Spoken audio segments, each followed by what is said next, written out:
This is the HD390. This video will show you how to use and maintain the hearing aid.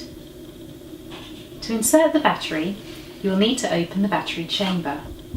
Using your finger, pull gently on the raised notch to open the door. When placing the battery in your instrument, be sure to position the positive symbol on the side of the battery to line up with the positive symbol, which is shown as a tiny dot on the hearing instrument. A blue dot signifies a fitting for the left ear, a red dot a fitting for the right. Providing the battery is correctly inserted, you should be able to close the battery door so that it lies flush with the faceplate of the hearing aid. It is usual for the hearing aid to whistle when you're holding it in a cupped hand. To turn your hearing instrument off, open the battery door wide enough so that the internal contacts are no longer touching the battery. We recommend removing the battery completely at night.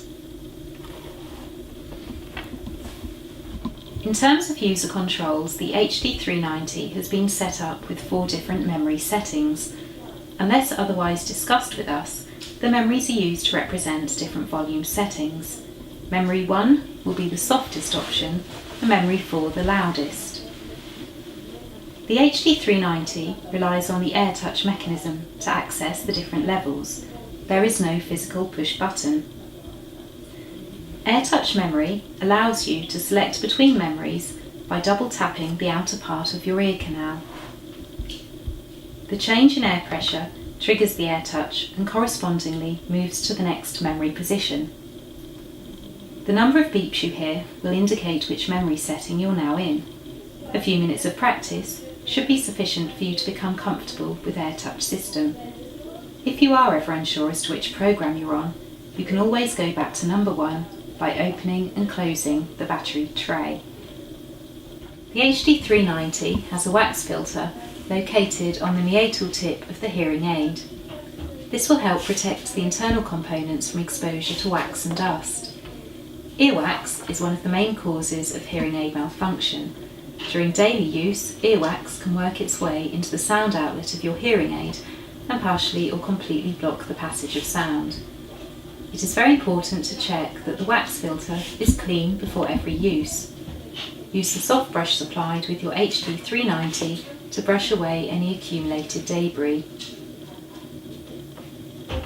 The wax guard will need replacing regularly. Exactly when this is required will vary considerably from person to person. We work on an average of 4 to 6 weeks. If the hearing aid is weak or silent, or if wax in the wax guard cannot be brushed away, then it's time to change the wax guard.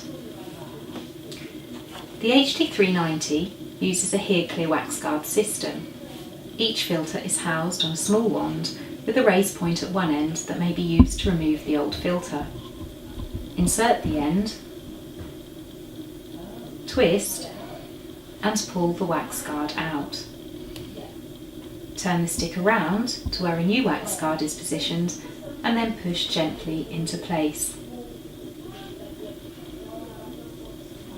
Always check the new wax guard is carefully seated before placing into the ear canal.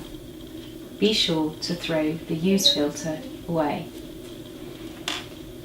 The soft brush may also be used to gently brush on and around the microphone opening. If you are using the HD390 with a tip, these will also need to be cleaned and kept free of wax build-up. They can be cleaned by using a wipe or medical swab or washing in slightly soapy water. If water is used, please ensure they are left to dry completely before replacing onto the hearing aid. The tips will deteriorate over time and replacements will be needed every 3 to 6 months.